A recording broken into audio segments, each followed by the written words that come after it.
Hi everyone.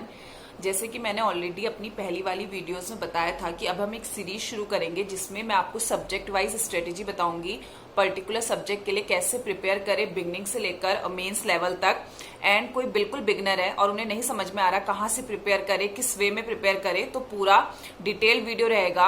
So already मैं quant section के ऊपर वीडियो बना चुकी हूँ एंड अब जो हम जिस सब्जेक्ट के ऊपर बनाएंगे वो होगा रीजनिंग सेक्शन।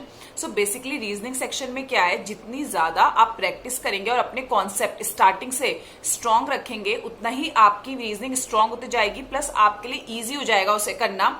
सपोज जैसे क्वांट है, इंग्लिश है, हम में से बहुत लोग को लगता है मेरी मैथ्स अच्छी नहीं है, मेरी इंग्लिश अच्छी नहीं है पहले से एंड हम इतना नहीं कवर कर पाएंगे।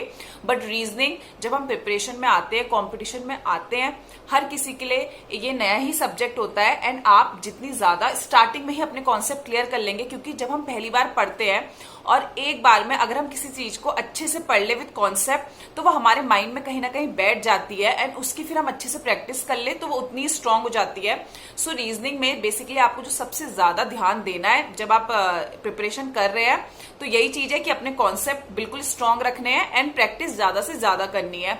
अब बात करते हैं डिटेल पे कि कैसे प्रिपेयर करें। सबसे पहले जैसे कि मैंने क्वांट में भी कहा था और कभी भी कोई भी सब्जेक्ट में जब भी आप प्रिपेयर कर रहे हैं आपके पास उसका सिलेबस होना चाहिए। आप देख लीजिए क्या क्या टॉपिक आते हैं रीजनिंग सेक्शन के, प्लस किस टाइप की पजल्स आती है। एक बार पूरा सिलेबस अपने पास कहीं लिख के रख लीजिए या फिर कहीं से प्रिंट आउट निकाल लीजिए, जैसा भी आपको ठीक लगे, बट आपके पास सिलेबस होना चाहिए या स्क्रीनशॉट जो भी आप अपने फोन में रखना चाहें।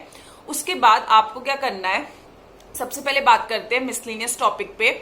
आपको हर एक टॉपिक को एक एक करके उठाना है। सपोज इनइक्वालिटी आप उठा रहे हैं, आप YouTube में जाइए, किसी टीचर की वीडियो देखिए, उस इनइक्वालिटी के अच्छे से कॉन्सेप्ट क्लियर कीजिए और एक वीडियो नहीं देखनी है, 2 से 3 वीडियो देखनी है और सबसे पहले एक ही टीचर की वीडियो देखिएगा। अगर आप सपोज इनइक्वालिटी के लिए किसी टीचर के पास जा रहे हैं तो ऐसा मत करिएगा कि एक वीडियो आपने एक टीचर की देखी, देन दूसरी वीडियो इनइक्वालिटी की ही आपने दूसरी टीचर की देखी एंड देन तीसरी वीडियो आपने सेम टॉपिक की किसी और टीचर की देखी।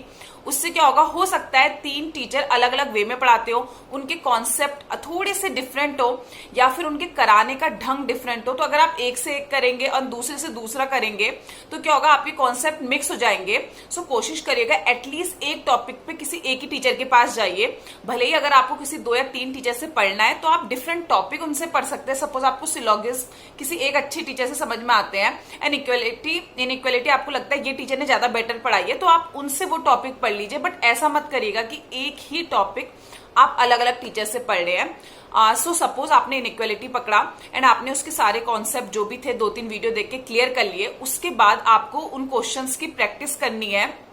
आपको प्रैक्टिस करने के लिए कोई भी मॉक टेस्ट हो गया या फिर कहीं से भी आपको PDF मिल जाएंगी, आप वहां से उनकी क्वेश्चंस की प्रैक्टिस कीजिए पर्टिकुलर टॉपिक वाइज एंड उसके बाद आपका वो टॉपिक कंप्लीट हो गया, देन आप नेक्स्ट टॉपिक पे मूव करिए।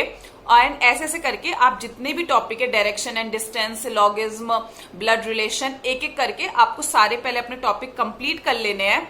उसके बाद आपको मिक्स प्रैक्टिस करनी है जो कि आप मॉक से कर सकते हैं। एंड देन अब बात करते हैं पजल सेक्शन को लेकर। उसमें भी आपको सेम चीज करनी है।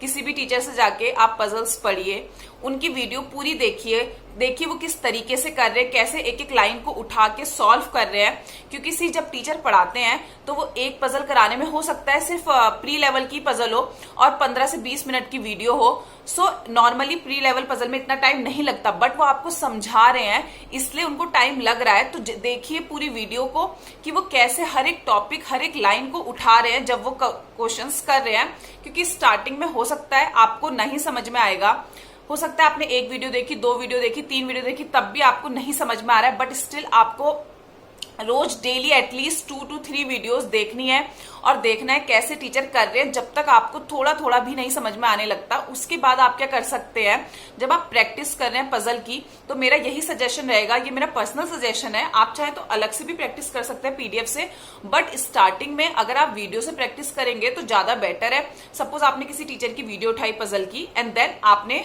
पॉज करके वो क्वेश्चन स्क्रीनशॉट ले लिया एंड खुद सॉल्व करने की कोशिश करी। उसके बाद अगर आपसे हो गया वेल एंड गुड, अगर नहीं होता है तो स्टार्टिंग में आपको नहीं समझ में आता कैसे करें या फिर कोई एकदम से आपको कहां से मिलेगा कि कोई आपको उसी जो क्वेश्चन आपने उठाया वो समझा दे, अगर आप पीडीएफ से उठाते हैं तो। और एक्सप्लेनेशन से कई बार नहीं समझ में आता, तो क्या होता है वीडियो के थ्रू अगर आपने वही क्वेश्चन उठाया, अगर आप अटकते भी हैं स्टार्टिंग में, तो आप टीचर ने जो कराया है आप देख सकते हैं कि आप कहाँ पे अटके, किस लाइन में अटके, आपको कहाँ पे दिक्कत आ रही है। तो वहां पे आपको अपने लूप होल्स पता चलते हैं, अपनी गलतियां पता चलती हैं। सो स्टार्टिंग में आप ऐसे प्रैक्टिस कीजिए, उसके बाद आप डेली पीडीएफ से प्रैक्टिस कर सकते हैं, मॉक से प्रैक्टिस कर सकते हैं। बाकी रीजनिंग के लिए अगर टीचर की बात की जाए तो मैंने सचिन मोदी सर है और अंकुश लांबा सर है, इनसे पढ़ा था। आप चाहे तो सचिन मोदी सर से, मैंने अंकुश लांबा सर से ज्यादातर पजल्स के क्वेश्चंस प्रैक्टिस किए थे, मेंस लेवल और प्री लेवल दोनों के। एंड सचिन मोदी सर से मैंने थोड़े बहुत अपने कॉन्सेप्ट्स क्लियर करे थे इनइक्वालिटी सिलोगिज्म के, और उससे मेरे कॉन्सेप्ट्स काफी अच्छे से क्लियर हुए थे। बाकी अगर आप जैसे जब भी आप प्रैक्टिस कर रहे हैं या कोई भी कॉन्सेप्ट लिख रहे हैं, आइदर और का केस होता है, कहीं पे भी कुछ होता है, कोशिश करेगा हल्का सा शॉर्ट नोट्स में भी लिख दीजिए। सिलोगिज्म होता है उसको शॉर्ट्स में नोट्स बना लीजिए, ताकि आपको जब आप पेपर में जाए उससे पहले आपके लिए रिवाइज करने के लिए इजी हो। प्लस जब भी आप कहीं अटकते हैं तो आप एक बार अपनी कॉपी खोल के पहले देख सके जो भी आपकी कॉन्सेप्ट है, कहीं उस वजह से तो आप गलती नहीं कर रहे हैं। सपोज पजल में होते हैं कि एटमोस्ट टू, एटलीस्ट टू और बिटवीन, ये सब चीजें होती है, तो आप उसे एक बार नोट कर लीजिए। भले ये बहुत बेसिक चीजें हैं, हमको लगता है हमें एक बार में समझ में आ जाती है, बट कई बार जब हम क्वेश्चंस करते हैं और हमारा माइंड उस समय काम नहीं करता है तो हम ये छोटी छोटी गलतियां भी कर देते हैं। सो नोट डाउन करने से क्या होता है, हमें इजी हो जाता है प्रैक्टिस के टाइम इन सब चीजों को समझना। तो अगर आप इस वे में प्रैक्टिस करेंगे तो आप लोग के लिए इजी हो जाएगा।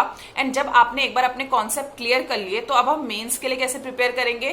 पहले आपने ये प्री लेवल के अपने कॉन्सेप्ट क्लियर करे, अब आपको ये करना है इन्हीं क्वेश्चंस के जो भी आपने सब सेम तरीके से, जैसे आपने प्री में इनइक्वालिटी उठाया था, सेम टॉपिक उठाना है, थोड़े से हाई लेवल क्वेश्चंस में जाना है, एंड देन नेक्स्ट टॉपिक उठाना है, उसके हाई लेवल क्वेश्चंस पे जाना है। अगर आपको प्रॉब्लम हो रही है हाई लेवल क्वेश्चंस की प्रैक्टिस करने में, तो आप सेम तरीके से वीडियो देख सकते हैं पहले, उसके बाद उसके क्वेश्चंस पे जा सकते हैं।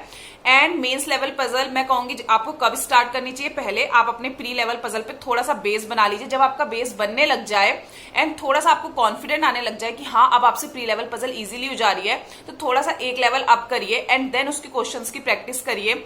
उसके बाद धीरे धीरे करके अपना लेवल हाई करते जाइएगा पजल्स में भी। एंड अगर आप उसके बाद दिन भर की सिर्फ एक मेंस लेवल पजल भी करते हैं, तब भी मोर देन इनफ हो जाता है, क्योंकि मेंस लेवल पजल स्टार्टिंग में काफी टाइम लेती है। हो सकता है आप किसी किसी पजल में 1 घंटा भी लगा दे। सो ऐसा नहीं सोचना है कि 1 घंटा लग रहा है मेरा टाइम वेस्ट हो गया।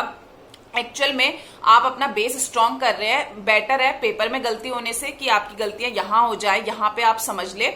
सो इस वे में अगर आप रीजनिंग प्रिपेयर करेंगे एंड जितनी ज्यादा से ज्यादा प्रैक्टिस करेंगे, पजल्स आप जितनी प्रैक्टिस कर सकते हैं, मिसलिनियस क्वेश्चन आप जितनी प्रैक्टिस कर सकते हैं, क्योंकि रीजनिंग एक ऐसा सेक्शन है जहां हम ये नहीं कह सकते कि सिर्फ मिसलिनियस आपको मार्क्स दे देगा और पजल्स छोड़ के चले जाओ, या पजल सिर्फ मार्क्स दे देगा मिसलिनियस छोड़ के चले जाओ। दोनों को पढ़ना इक्वली इंपॉर्टेंट हो जाता है, चाहे प्री लेवल हो चाहे मेंस लेवल हो।